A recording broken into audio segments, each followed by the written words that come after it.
എല്ലാ പ്രിയപ്പെട്ടവർക്കും ക്രിസ്തുയേശുവിൻ്റെ നിസ്തുല നാമത്തിൽ സ്നേഹവന്ദനം. ഇന്നത്തെ നമ്മുടെ ചിന്ത വിശുദ്ധ മത്തായി 16-ാം അധ്യായം 18-ാം വാക്യത്തിൽ കർത്താവ് പത്രോസിനോട് പറഞ്ഞ സഭ എന്ന ആശയത്തിൻ്റെ രണ്ടാം ഭാഗമാണ്. ദൈവസഭ എന്ന പ്രയോഗത്തിന് പ്രാദേശികമായിട്ടുള്ള അർത്ഥങ്ങളുമുണ്ട്. ഒരു സ്ഥലത്തുള്ള സകല വിശുദ്ധന്മാരെയും ഇത് ഉൾപ്പെടുത്തിയിരിക്കുന്നു. അത് കൊരിന്ത്യർക്ക് എഴുതിയ 1-ാം ലേഖനം 1-ാം അധ്യായം 2-ാം വാക്യത്തിൽ അതിൻ്റെ ഒരു സൂചകമാണ് പൗലോസ് നൽകുന്നത്. ഈ ഒരു സ്ഥലം സഭ ക്രിസ്തുവിൻ്റെ നാമത്തിൽ ഒന്നിച്ച് ചേരുന്നു. ഒരു സ്ഥലത്ത് ദൈവത്തിൻ്റെ സഭ ഒന്ന് മാത്രമേ ഉള്ളൂ.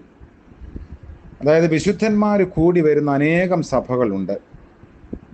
വിശുദ്ധന്മാരുടെ കൂടിവരവിനെ 1-ാം നൂറ്റാണ്ടിൽ സഭ എന്ന് തന്നെയാണ് വിശേഷിപ്പിച്ചത്. ഒരു രാജ്യത്തുള്ള സഭകളെക്കുറിച്ച് കാണുന്നു. അതും പുതിയ നിയമത്തിൻ്റെ ലേഖന വേദഭാഗങ്ങളിലുണ്ട്. ഒരാളിനെ സഭയിലേക്ക് സ്വീകരിക്കുന്നതിനെക്കുറിച്ച് വചനത്തിൽ ഒരു പ്രത്യേക മാനദണ്ഡമൊന്നും പറഞ്ഞു കാണുന്നില്ല.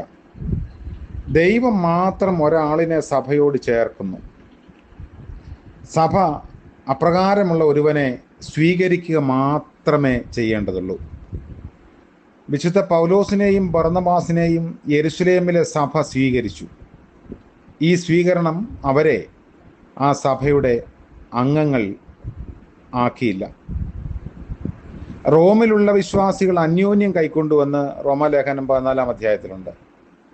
അപ്പോസ്തലനായ പൗലോസിൻ്റെ ആവശ്യങ്ങളിൽ ശുശ്രൂഷിക്കേണ്ടതിന് സഭ എപ്പഫ്രാദിത്തോസിനെ ഫിലിപ്പിയിലേക്ക് അയച്ചു.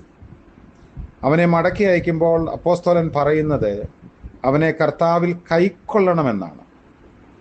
ഈ സ്വീകരണം കൊണ്ട് അർത്ഥമാക്കുന്നത് അവൻ സഭാംഗമായിരുന്ന ഫിലിപ്പ് സഭ അവനെ സഭയിലേക്ക് അംഗീകരിക്കണമെന്നില്ല. അവൻ ആ സഭയുടെ അംഗമായിരുന്നു. പൗലോസ് കൊരിന്തിലെ വിശ്വാസികളോട് പറയുന്നു, ഞങ്ങൾക്ക് നിങ്ങളുടെ ഇടയിൽ ഇടം തരുവിൻ, അല്ലെങ്കിൽ ഞങ്ങളെ ചേർത്തുകൊള്ളുവിൻ എന്നാണ് അതിൻ്റെ അർത്ഥം. സഭ ഒരാളെ സ്വീകരിക്കുന്നതിലെ പ്രധാന കാര്യം എന്താണ് എന്നത് കർത്താവ് ഒരുവനെ തൻ്റെ ശരീരത്തിലേക്ക് സ്വീകരിക്കുന്നു എന്നതിൻ്റെ ഒരു അടയാളമാണ് ഒരു പ്രാദേശിക സഭയിലേക്ക് ഒരാളെ സ്വീകരിക്കുന്നത്. യെരുശലേമിലെ സഭ ഒരു ദൃഷ്ടാന്തം തരുന്നു. പൗലോസ് തൻ്റെ മാനസാന്തരത്തിന് ശേഷം ശിഷ്യന്മാരോട് ചേരാൻ ആഗ്രഹിച്ചു. എന്നാൽ അവർ ആദ്യം അവനൊരു ശിഷ്യനാണെന്ന് വിശ്വസിച്ചില്ല. ബർന്നബാസ് പൗലോസിൻ്റെ മാനസാന്തരത്തിനും സാക്ഷ്യത്തിനുമൊക്കെ സാക്ഷ്യം വഹിച്ച് അവരോട് സംസാരിക്കുന്നു. അപ്പോൾ മാത്രമാണ് സഭ അവനെ സ്വീകരിച്ചത്. അതിനാൽ ഒരുവനെ സഭയ്ക്കകത്ത് പ്രവേശിപ്പിക്കുന്നതിന് താല്പര്യം കാണിക്കുമ്പോൾ സഭ പരിഗണിക്കേണ്ട പ്രധാന വിഷയം അവനൊരു ശിഷ്യനാണോ എന്നുള്ളതാണ്.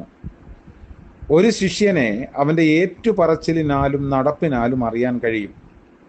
അതും റോമാലേഖനം 10-ാം അധ്യായത്തിൽ വിശുദ്ധ പൗലോസ് സൂചിപ്പിക്കുന്നുണ്ട്. ഒരുവൻ ദൈവസഭയിലായി കഴിഞ്ഞാൽ അവനെ അതിൽ നിന്നും പുറത്താക്കാൻ അല്ലെങ്കിൽ പുറന്തള്ളാനാവില്ല.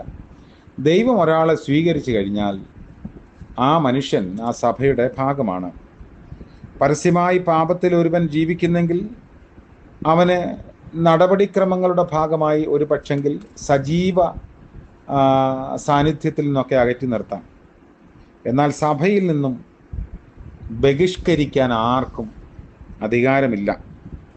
1 കൊരിന്ത്യർ 5-ാം അധ്യായത്തിൻ്റെ 1-ാം വാക്യം നോക്കുമ്പോൾ അങ്ങനെ ഒരു ഉപദേശം തന്നെ നൽകുന്നു. അപ്പോൾ ഇവിടെ പത്രോസിനോട് നീ പാറയാകുന്നു, ആ പാറമേൽ ഞാൻ എൻ്റെ സഭയെ പണിയുമെന്നാണ് കർത്താവ് പറയുന്നത്. ഈ പാറ എന്നുള്ള പദപ്രയോഗം യഹൂദ ജനതയ്ക്ക് അത്ര അപരിചിതമൊന്നുമല്ല. റബിമാർ അബ്രഹാമിനോടുള്ള ബന്ധത്തിൽ പാറ എന്ന് പറയുന്നുണ്ട്. അവർ പറയുന്നത് പരിശുദ്ധ ദൈവം അബ്രഹാമിനെ കണ്ടപ്പോൾ ഞാൻ ലോകത്തെ കെട്ടിപ്പടുക്കുവാൻ ഒരു പാറയെ കണ്ടു എന്നാണ്. അതിനാൽ അബ്രഹാമിനെ പാറ എന്ന് പറഞ്ഞു. നിങ്ങളെ വെട്ടിയെടുത്ത പാറയിലേക്ക് തിരിഞ്ഞു നോക്കുവീനെന്ന് പറഞ്ഞിരിക്കുന്നത് ഈ ബന്ധത്തിലാണ്. എന്നാൽ ദൈവത്തോടുള്ള ബന്ധത്തിലാണ് പാറ എന്ന് പറഞ്ഞു കാണുന്നത്. അവൻ പാറ, അവൻ്റെ പ്രവൃത്തി അത്യുത്തമം. ആവർത്തന പുസ്തകം 32-ാം അധ്യായത്തിലുണ്ട്. അപ്പോൾ അവരുടെ പാറ നമ്മുടെ പാറ പോലെയല്ല. നമ്മുടെ ദൈവത്തെ പോലെ ഒരു പാറയുമില്ല. ശമൂവേൽ 1 ശമൂവേൽ 2 അധ്യായം.